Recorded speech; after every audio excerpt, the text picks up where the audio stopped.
पूर्ण डाळींचं मिश्रण आपण मिक्सरवरून बारीक काढलेलं आहे। हे घरच्या डाळीचं मिश्रण असल्यामुळे त्याच्यामध्ये काळं काळं डाळीचं दिसत आहे। त्याच्यामध्ये आपण अर्धा चमचा धनेपूड, किंचितशी हळद, चवीपुरतं मीठ आणि अर्धा चमचा लाल तिखट टाकून घेऊया। याच्यासाठी आपण भरपूर भाज्या वापरत आहोत। बारीक चिरलेला पालक आहे, शिजवलेली कॉर्न, पत्ताकोबी, कांदा आणि टोमॅटो। तुम्हाला आवडतील अशा सर्व भाज्या तुम्ही त्याच्यामध्ये मिक्स करू शकता। तर आपण बनवत आहोत पौष्टिक आणि चविष्ट असा चिला।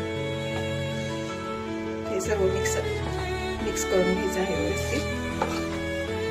तुम्ही कन्सिस्टन्सी पाणी टाकून कमी जास्त करू शकता। आपलं बॅटर तयार झालेलं आहे। तुम्ही तवा गरम करून घ्या, थोडंसं तव्याला तेल लावून घ्या।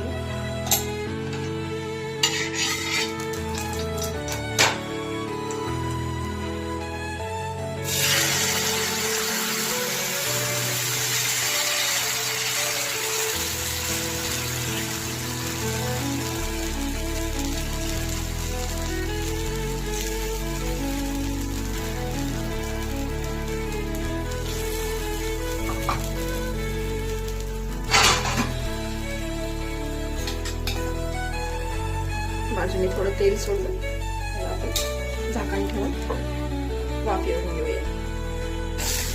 एक साईडला भाजलेला आहे, आता आपण दुसऱ्या साईडला भाजून घेऊया।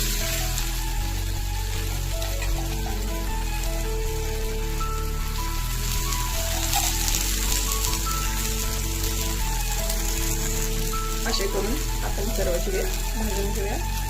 चांगला गोल्डन ब्राऊन कलर येऊपर्यंत छान भाजून घ्यायचा आहे। कोणत्याही चटणी सोबत, टोमॅटो सॉस, मेयोनीज सोबत खायला एकदम चविष्ट लागतं। नारळाची चटणी किंवा तुम्ही शेंगदाण्याची चटणीही करू शकता।